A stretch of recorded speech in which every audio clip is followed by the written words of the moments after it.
I'm Megan Elder. I'm a program coordinator with the Riverside Medical Clinic Charitable Foundation.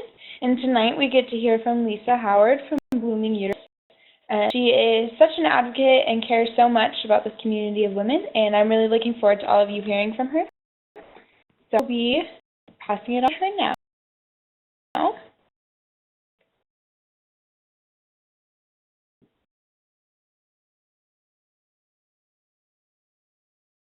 This is the Bloomin Uterus, the logo that started it all. I already know about it, and I'll go into more about what it means to me, but for now, I am just another gal with endometriosis, and my period started when I was about 13 years old, and always been difficult. My daughters, my friends, my family, they all told me it was just part of being a woman, and it was normal. I was from school from time to time, and I always wondered why some girls were never bothered by cramps. It just didn't fare. In my pain got worse. I started missing time off of work, and I was given a revolving door prescription for naproxen sodium to help with my pain every month. But doctors still told me that my pain was normal. So, 4 years old, I had a surgery to remove a possible dermoid cyst from my left ovary. Surprise! My surgeon found endometriosis lesions all over the place, excised them, and I was diagnosed with stage 4 endometriosis. Part of me believed it wasn't normal. I had a name, and part of me felt broken, ugly, disgusting. My nurse described endometriosis as a kind of a weed that can keep going back even after you cut it out. And so Bloomin Uterus was born. It's a picture to make me feel better about what was going on inside of my body. A beautiful version of what I envisioned was happening. I went to Lupron Depot, everybody's favorite, followed by 18 months of a continuous birth control pill. The sides of Lupron were not easy, and the side effects of the pill were hard. My pain turned early 2016, and I underwent 6 months of appointments and testing before my second excision surgery was scheduled. That December of last year, and although I'm mostly pain-free, sometimes my body still reminds me that I have endometriosis. I've also had birth control since September, and regained a part of my personality that I didn't even know I lost while on medication. In the past, what started as a simple graphic to make me feel better about myself has morphed to a blog, a support group, an annual walk, and a kid of sisters supporting each other. I want time tonight to let you know that it's something that you too can do. I want to encourage you to bond with others, reach out and do something about it, and I want you to fight back. Been there. Scheduled vacations, planned a hot date, all have to go out to school or work, and blam! End of strikes. We have a flare-up. There's pain. So what happens? We have to be sick. Friends may think that we're flaking. People begin to avoid us, or we begin to avoid planning things. Our bosses get angry, or we lose our jobs. With the physical pain of endometriosis, but also the mental roller coaster that comes with it. Just all of the time, or just sometimes, not alone. I've got my ups and downs too, even today. I get overwhelmed, I feel alone or scared or angry. But there's days where you can feel triumphant, determined, and strong. These ebb and flow and are in a constant state of flux. We need to have these emotions and allow our minds and bodies to grieve, but then we need to remember to stand up and embrace life once more. We fall down. What has helped me overcome my sense of woe, inability, and a pity party is to remind myself that self-care is not selfish. I take the day off to cuddle with my heating pad and my pain pills. Okay. If I cancel plans because my body is fighting me, I do it. I relax. I honor my body. It makes you feel better, or it makes you feel less pain.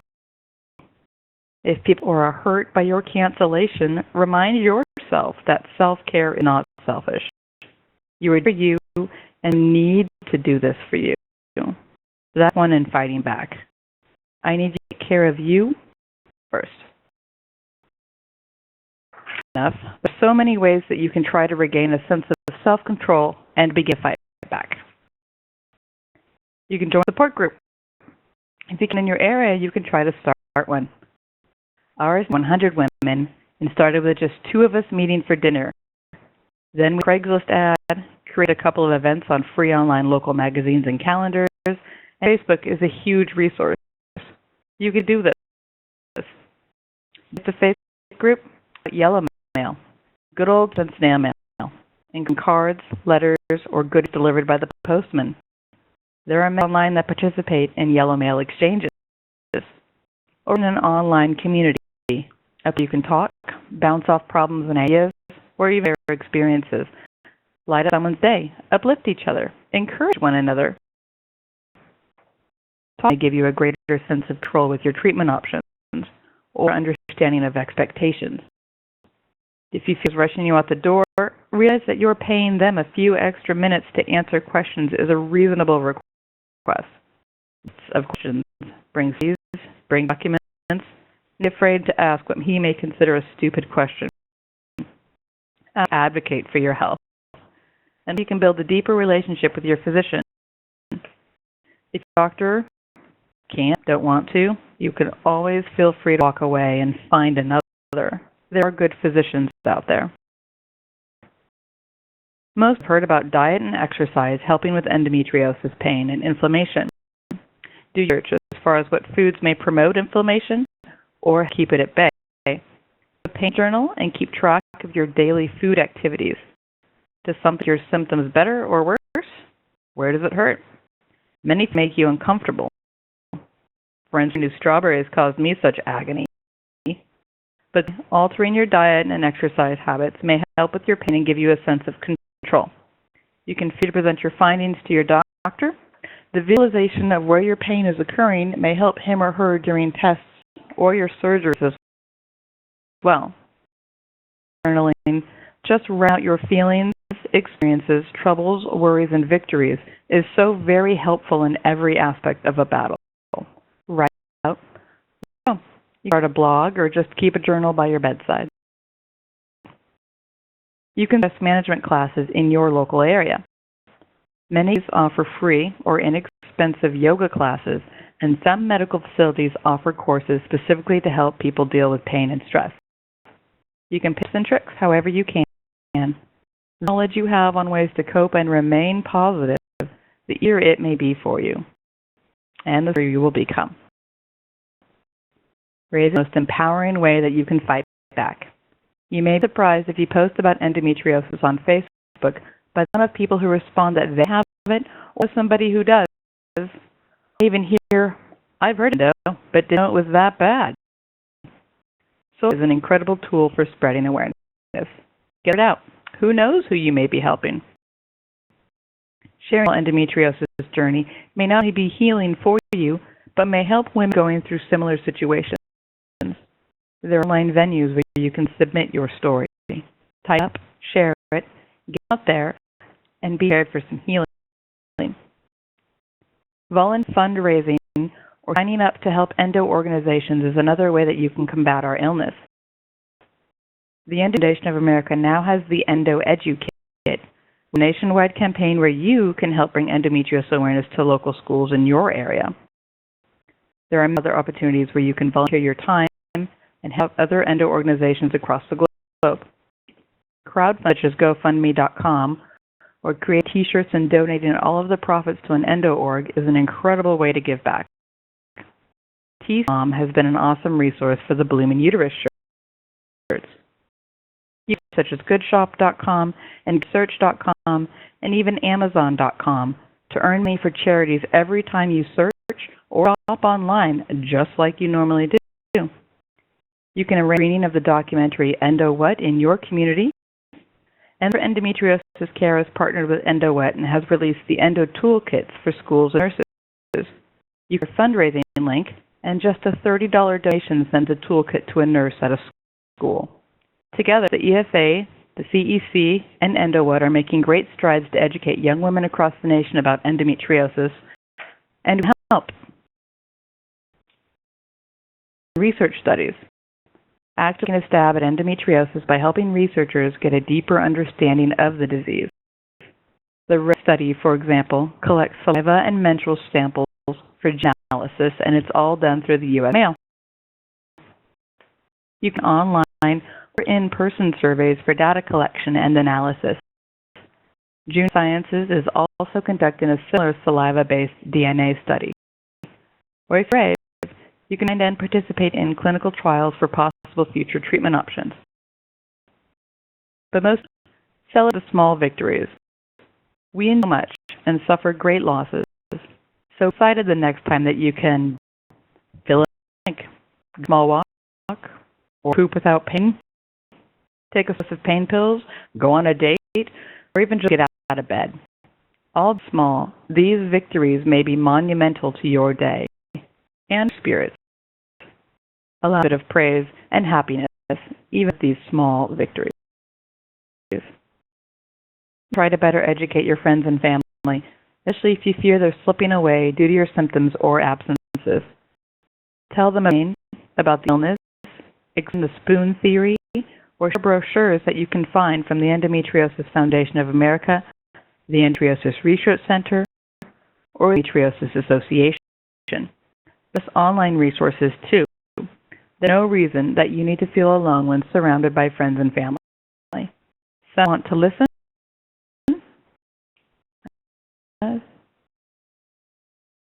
but I'm willing, and you have your endo sisters here too. I'll tell you about a few very impressive warriors who have done all little something to make a big difference. Peggy from endometriosis literally since she was 14. She's 63 now and is still dealing with endometriosis issues. Regardless, Peggy and her husband Roy have opened up their home in Northern California to anyone who is recovering from an endo surgery and in need of a place to stay. They have and guests have full use of the house for 2 to 3 weeks if they need it. The only requirements are you bring a guest to act as your caretaker, you bring your own food, and your own transportation. They do this out of the goodness of their hearts and have for the past 17 years and have housed over 120 guests. Peggy opens up her phone lines and email to any endo sisters who need to talk. If you'd like her contact information. In 2018, I've received an email from Ella, a San Diego endo sister who heard about our blog and support group meetings. She had been in pain for a very long time and received some relief through chiropractic care and lifestyle changes. She wants an event where women could come together, learn about endometriosis and pelvic pain, and how chiropractic may help them too. So she and the staff at Element Wellness Center put together a fundraiser potluck seminar and had several people attend. The event was received by the attendees and also raised $250 for the Endometriosis Foundation of America. It was her idea, her passion, an email, and she created an event with women and wellness. Perpetual Indulgence are an incredible group of people that have a chapter here in San Diego. One of our sisters, Sister Donatella Soul, is passionate in raising awareness and fundraising for endometriosis and alongside the Sisters of Perpetual Indulgence to do it. She sisters and an exceptionally talented barmaid, Tanya Linda, have come together for a few years in a row, throwing endo awareness concerts and shindigs at local pubs here in town. A day of music, drinks, and camaraderie, and raised $226 for the Endometriosis Foundation of America. But in part, the strangers around the bar who donate and who proclaim they know someone with endo, have themselves, or appear just supportive of the cause. We are always looking forward to the Sisters fundraising events.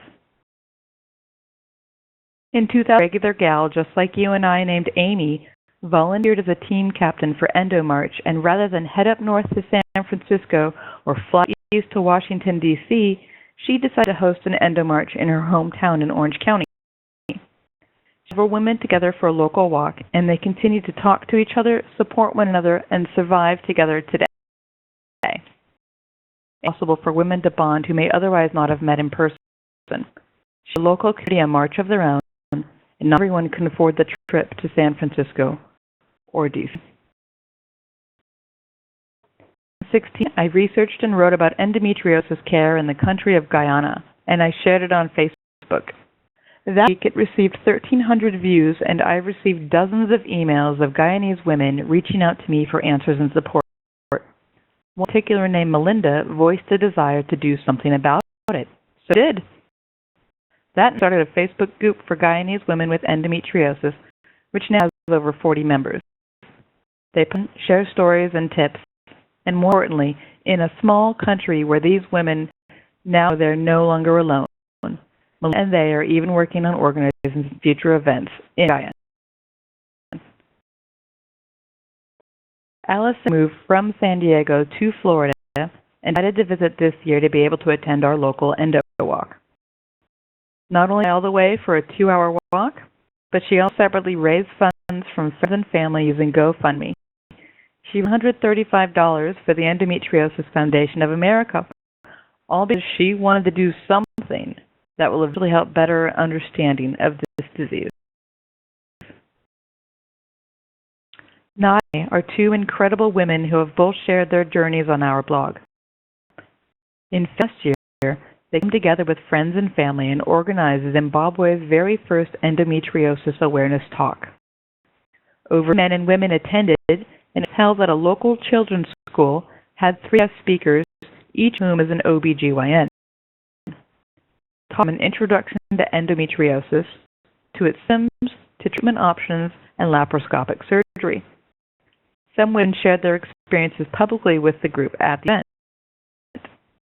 These were supposed to last 2 hours long, but ended up lasting 3 hours because of so many questions from all the attendees. They had some beautiful cakes, and the funds went to planning future endo events. Recently, they did it again with another 60 attendees. They held a screening of the documentary Endo What at a local school, and once more a doctor spoke about the disease, and cakes were raffled off to raise funds for future awareness campaigns. But they weren't. Later in March, they held a women's health and endo awareness campaign at a nearby village, passed sanitary care packages to young women. This way, now is a fully active Facebook page with almost 200 members, and they're stopping anytime soon. They are so very inspiring to me. In 2016, Lauren worked with her local city officials and received approval to host a fundraising endometriosis awareness walk in her hometown of Egg Harbor City, New Jersey, which boasted several attendees. She hosted a bingo and basket fundraiser at a local fire hall, which raised over $700. Lauren had beautiful t-shirts that helped her cope after her diagnosis and surgery, which she sells for $18 a piece. All fundraisers are donated to the Endometriosis Research Center and the Endometriosis Foundation of America. She has created an online community of endo sisters on Facebook and often hosts fundraisers through unique makeup sales and offers a portion of those proceeds to the FA. Long-standing battle for disability benefits and endometriosis, and shared her story to encourage others going through similar battles. Tony, endo sister who had read that role-playing games may help people cope with and depression. So she came up with the brilliant idea to get some gals together to all play D&D for the first time. To make it better, we held it at a local donut shop.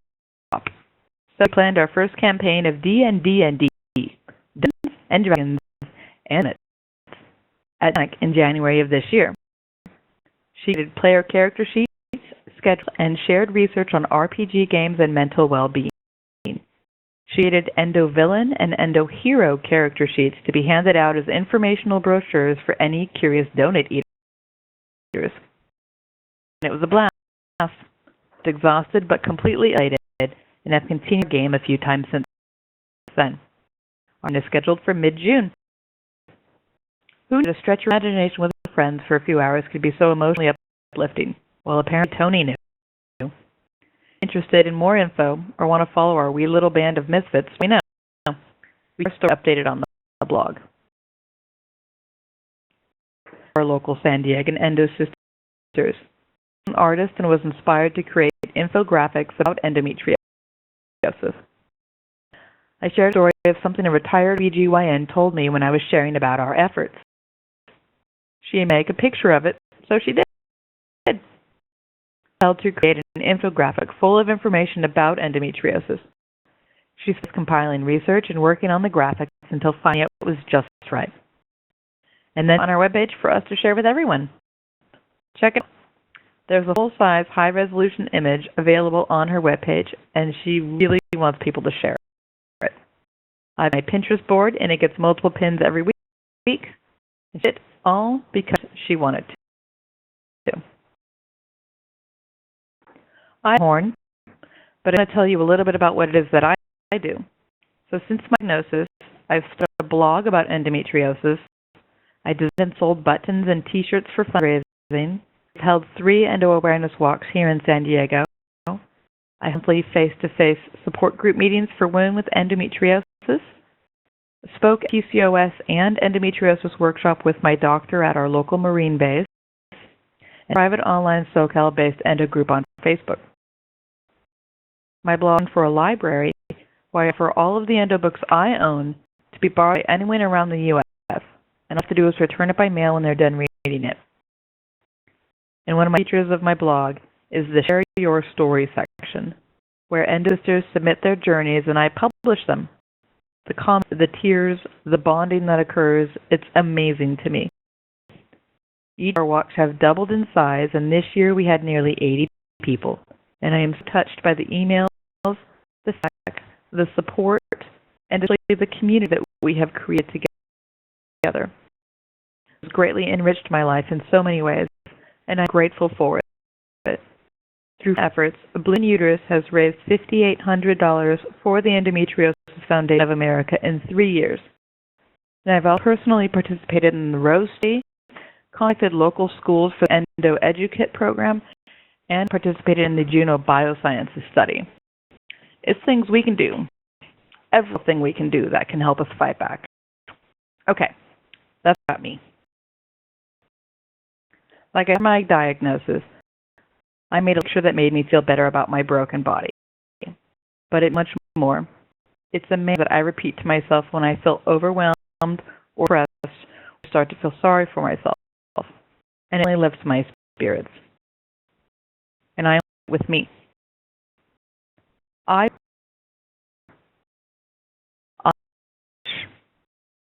still beautiful. If you'd like to get in touch, you can find a blog at www.bloominuterus.com, or you can email me at lisa@bloominuterus.com. I'm around to talk. And if you'd like any information about the programs or the people I've talked about tonight, drop me a note. And I want for your time tonight. I truly hope that this may help you fight back too. We are warriors, and we are truly an incredible force. Thanks, Lisa, for sharing. Go ahead and open this up to Q&A. And so the first question we have is, what is the biggest benefit you've experienced from being part of a community of people who are having similar experiences?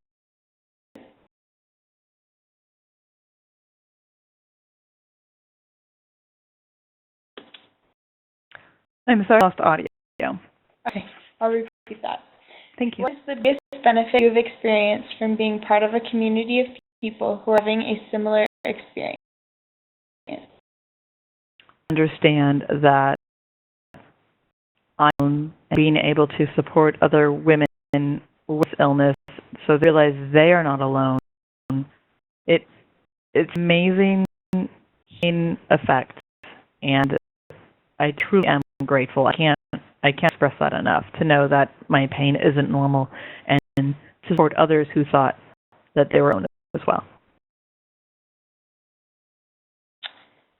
Another book that you have people borrow from you? Dr. Andrew Cook wrote Stop Endometriosis and Pelvic Pain. One gets checked out all the time. It's my personal favorite.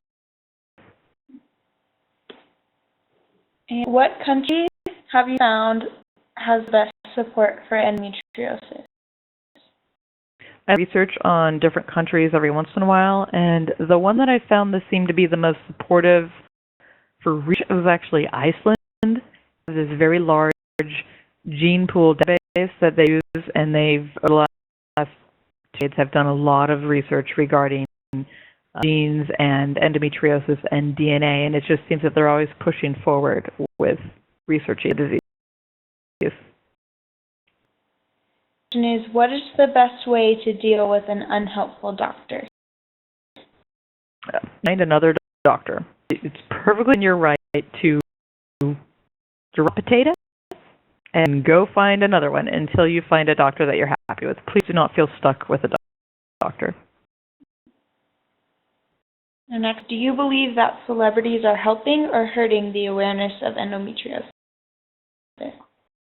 Thought process that any PR is good PR. It's getting the word out there so at least the disease itself is no longer as unfamiliar. But I think that some celebrities understanding or they're communicating improperly what the disease is or what the symptoms are or what the treatments may be, and maybe spreading false information unawares. Although some intel might not be, do feel like at least the fact that they're talking about it will either raise awareness or allow another woman to realize, hey, this person has it. It's not just me. So it's not. And advice would you give to family members of a person with endometriosis, specifically concerning any mental illness that might come along with that? Just learn about the disease yourself. Do a lot of reading and research. Ask questions of your family member who has endometriosis. Ask if there's anything that they can do to make you feel better. Be there to listen and be there to support. And please just never judge them if they need to. And a woman who has just found out that she has endometriosis. And find other women who also it. I cannot stress enough the personal connection and not being alone. And also doing research and open conversations with your doctor. I think those are just yourself with knowledge is the best way that you can at least begin to cope with what's going on with your body. I want to thank you so much personally on behalf of the Riverside Medical Clinic Charitable Foundation and on behalf of everyone who has gotten to listen to this and for sharing with us. We have a lot of wonderful information that I'm sure so many women are going to take forward with them. And all of you listening, I just want to remind you that these webinars happen every month on the third Wednesday, and we look forward to seeing you all back here. Thank you so much for the opportunity. I really appreciate it. Of course. Good night, everyone.